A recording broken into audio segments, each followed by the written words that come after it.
कैसे हैं आप लोग। उम्मीद करती हूँ कि आप सभी बच्चे बहुत ही अच्छे होंगे और बहुत ज्यादा एक्साइटेड होंगे। सो गाइस, क्लास 12 की पढ़ाई कैसे स्टार्ट करनी है, कौन कौन सी बातों का ध्यान रखना है और आप कैसे क्लास 12 के बोर्ड एग्जाम में 95% स्कोर कर सकते हैं, उसके लिए हम ऑलरेडी बात कर चुके हैं। पर बच्चों, आज मैं आई हूं अपने सब्जेक्ट के साथ कि आखिरकार क्लास 12 के फिजिक्स को कैसे आसान बनाना होगा, कौन कौन सी बातों को ध्यान रख करके हम क्लास 12 की फिजिक्स को भी बिल्कुल हलवा बना सकते हैं। तो चलिए बच्चों, स्टार्ट करते हैं बिना किसी देरी के। सो गाइज, ये होने वाला है कंप्लीट रोड मैप आपके क्लास 12 की फिजिक्स के लिए। तो आप लोगों ने क्लास 11 की फिजिक्स में जो एक चीज कॉमन देखी है कि यार बेसिक मैथमेटिक्स का बहुत ज्यादा रोल है और इसलिए ही कहीं ना कहीं क्लास 11th हो चाहे 12th हो, बायो वाले बच्चों के लिए हमेशा फिजिक्स एक टफ सब्जेक्ट रह जाता है, क्योंकि कहीं ना कहीं उन्हें मैथ से डर लग रहा होता है, या फिर वो बच्चे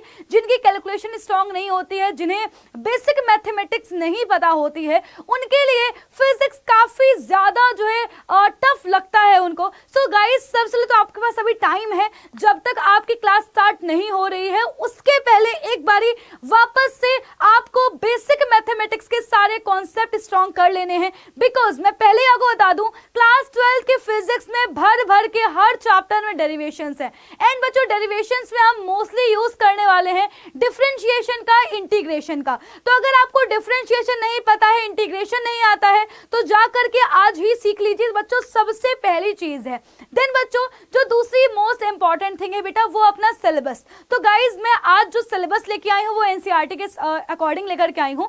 सो अगर आप एनसीईआरटी अकॉर्डिंग जाएंगे तो आप पाओगे कि हमारा जो फर्स्ट बच्चों जो चैप्टर है वो है वैद्युत आवेश और क्षेत्र का, दूसरा है स्थिर वैद्युत विभव और धारिता, बेटा थर्ड है इलेक्ट्रिसिटी, चौथा है मैग्नेटिज्म का, बेटा पांचवा पड़ेगा चुंबकत्व और द्रव्य, छठवां पड़ेगा वैद्युत चुंबकीय प्रेरण यानी इलेक्ट्रोमैग्नेटिक इंडक्शन। बच्चों, इसके बाद है प्रत्यावर्ती धारा, एट्थ है बच्चों वैद्युत चुंबकीय तरंगे। देन बेटा यहाँ पर जो है आपका स्टार्ट हो जाएगा किरण प्रकाश की यानी कि ऑप्टिक्स वाला पोर्शन स्टार्ट हो जाएगा, तरंग प्रकाश की यानी कि वेव ऑप्टिक्स वाला पार्ट आ जाएगा, यहाँ पर विकिरण और द्रव्य की द्वितीय प्रकृति, इसके बाद परमाणु, नाभिक, यानी जो यहाँ से जो ये चैप्टर्स हैं बेटा, ये हमारे मॉडर्न फिजिक्स के अंतर्गत आ जाएंगे। 14th है हमारे पास अर्धचालक एंड जो लास्ट चैप्टर है वो है संचार व्यवस्था। तो बच्चों, अभी जो हमारे पास एनसीईआरटी है उसके अकॉर्डिंग हमारे पास 15 चैप्टर्स हैं, बट स्टिल मैं आपसे बच्चों एक ही बात कहूंगी कि आपको सबसे पहले स्टेट वाइज अपना सिलेबस देख लेना है कि कौन कौन से चैप्टर्स आपके जो है स्टेट में हैं, चल रहे हैं, राइट। ऐसा नहीं होना चाहिए कि आपको अपने स्टेट का सिलेबस ही नहीं पता है। जो भी अपडेटेड सिलेबस होगा उसको आप सबसे पहले तो प्रिंट आउट करवा लेंगे, राइट बच्चों। इसके बाद हम क्या करेंगे, देन हम खरीदेंगे किताबें। तो यार मैं आप सब लोगों को जो है एक ही बुक रिकमेंड करूंगी, वो है कुमार मित्तल। जैसे बच्चों क्लास 11th में मैंने आपसे बोला था कुमार मित्तल को जरूर फॉलो करिएगा। सो गाइज, हम क्या करेंगे, हम कुमार मित्तल को फॉलो करेंगे जिनके भी स्टेट वाइज, जैसे कि मान लो अगर मैं एमपी की बात करूं तो वहां पर शिवलाल प्रकाशन चलती है, ऑब्वियसली एक बहुत ही अच्छी किताब है। बट जिनको नहीं पता कि यार मैं कौन सी किताब खरीदूं, तो आप लोग कुमार मित्तल पर जा सकते हो, बहुत ही बढ़िया किताब है। या फिर अगर आपको नहीं अगर आपको नहीं लग रहा है कि ये तो मेरे स्कूल में चलती नहीं है, तो आप फिर अपने स्कूल के अकॉर्डिंग किताब ले सकते हो, क्योंकि फिर स्कूल वाले आपको परेशान करना स्टार्ट कर देंगे। तो या तो फिर आप एनसीईआरटी चूज कर सकते हैं, या फिर कुमार मित्तल, या फिर अपने स्टेट वाइज कोई पब्लिकेशन चूज कर लेंगे। बट यस, पढ़ाई स्टार्ट करने के पहले आपके पास किताब होनी चाहिए, क्योंकि यहां पर हम वो गलती नहीं करने वाले हैं जो हमने क्लास 11th में की थी। हमने बेसिकली 11th में क्वेश्चन प्रैक्टिस नहीं करी और इसके बाद बेटा जी क्या हुआ कि हम चीजों को भूलते गए, बैकलॉग लगता गया, एंड फिर हमने क्या करा, सिर्फ और सिर्फ जो है स्थिति वो आ गई कि बस हम कैसे भी करके पास हो जाएं। तो अगर आप चाहते हो कि क्लास 12th बर्बाद ना हो, तो सबसे पहले बेटा आपके पास एक अच्छी सुशील सी किताब होनी चाहिए। देन बच्चों, अब जो आते हैं कि स्ट्रेटजी हमें क्या फॉलो करनी है, किन किन बातों का ध्यान रखना है। तो गाइज, सबसे पहले हमें क्या करना होगा, हम अपना सिलेबस देख लेंगे, हमारे पास किताब होगी, हम अलग से कॉपी बनाएंगे, तो कॉमन बात होगी।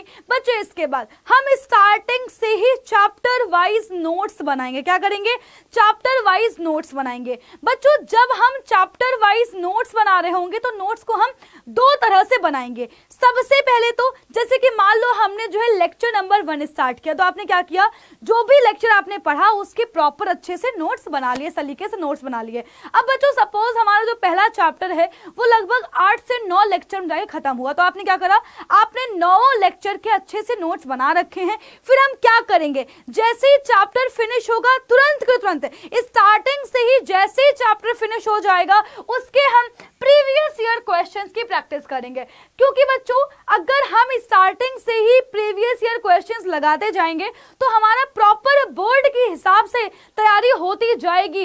आप जरा सोचो कि जो बच्चा अगर दिसंबर में स्टार्ट कर रहा होगा, आप वो स्टार्टिंग से ही कर रहे हो, तो ऑब्वियसली आपकी परसेंटेज अच्छी बनेगी रादर देन जब आप लास्ट मोमेंट पे जाते हो जहां पर रिवीजन करना और क्वेश्चन प्रैक्टिस करना बहुत भारी पड़ता है। तो हम क्या करेंगे, हम स्टार्टिंग से ही जो भी चैप्टर फिनिश होता जाएगा उसके जो है प्रीवियस ईयर क्वेश्चन लगाते जाएंगे। किताब क्यों जरूरी है, क्योंकि हमें उसके क्वेश्चन प्रैक्टिस करनी है। अब बच्चों ये हो गया, देन हम क्या करेंगे बेटा, इसके बाद यहीं पर ही आपका स्टेप आएगा कि लेट्स सपोज कि आपका नेक्स्ट न्यू जो चैप्टर है वो स्टार्ट हो चुका है। अब आप क्या करोगे, आपने पहला चैप्टर पढ़ लिया है, उसके जो है नोट्स भी बना लिए हैं, बट अब हम क्या करेंगे, उस चैप्टर का बेटा रिवीजन करेंगे, राइट। और रिवीजन के बाद वहीं पर ही क्या करेंगे, उसके शॉर्ट नोट्स बना लेंगे। क्या करेंगे, शॉर्ट नोट्स बना लेंगे, बोर्ड के लिए स्पेशल नोट्स। हम लोग गलतियां करते हैं, हम लोग जो है पहले सारे नोट्स बनाते हैं, उसके बाद फिर जो है स्टार्टिंग से रिवीजन करेंगे, उसके बाद वापस से कोशिश करते हैं नोट्स बनाने की, बहुत दिक्कत आएगी। तो हम इस बार अपनी सारी गलतियों को दूर करते हुए स्टार्टिंग से ही ऐसी स्ट्रैटेजी रखेंगे जिसमें हमें गलती करनी ही नहीं है, राइट। तो हमने क्या करा, हमने पहले चैप्टर वाइज नोट्स बनाए, फिर उसके जो है प्रीवियस ईयर क्वेश्चन की प्रैक्टिस करी। देन हमने क्या किया, उस जब चैप्टर का रिवीजन करने गए, चूंकि हम पढ़ चुके हैं अच्छे से, तो अब क्या होगा, हमारे लिए शॉर्ट नोट्स बनाना कोई दिक्कत वाली बात नहीं होगी। तो बच्चों क्या करना है, हमें स्टार्टिंग से ही एक एक चैप्टर को सीरियस रखना है बेटा, बैकलॉग नहीं लगानी है, क्योंकि बच्चों बैकलॉग कवर कर पाना बहुत मुश्किल है। आप लोग 11th में इसका जो है खामियाजा भुगत चुके हो। देन बच्चों अपने खुद के नोट्स बनाने, बेटा तीसरी चीज, ये सिलेबस बहुत ज्यादा है, तो हम क्या करेंगे, हर एक चैप्टर के शॉर्ट नोट्स ही बनाते जाएंगे and time to time revision करना है। प्रीवियस ईयर क्वेश्चन की प्रैक्टिस स्टार्टिंग से ही करते चलनी है। तो बच्चों ये आपका पैटर्न रहने वाला है। बाकी बच्चों class 12th Hindi medium channel पर बहुत जल्दी हम लोग क्लासेस स्टार्ट करने वाले हैं, और इस संडे को ही आपको जो है फिजिक्स का लेक्चर नंबर 1 मिलने वाला है। तो बच्चों मिलूंगी आपसे अपनी क्लासेस में। बाकी बेटा अगर आपको कोई भी डाउट आ रहा है तो आपको बिल्कुल भी झिझक नहीं करनी है, कमेंट कर दीजिए। बच्चों ऑब्वियसली जो है थोड़ा सा डर लगता है, बट आपको इस डर से डरना नहीं, इस डर को हराना है। एंड बच्चों आपके इस डर को दूर करने में मैं आपकी पूरी पूरी हेल्प करूंगी। सो गाइस क्लास 12 की फिजिक्स को ही बिल्कुल आसान बनाएंगे, बिल्कुल बेटा बोर्ड में फोड़ फाड़ देंगे। तो बच्चों मिलते हैं अपनी क्लास में, तब तक ले बाय बाय, टेक केयर, ख्याल रखिए अपना, bye bye and take care.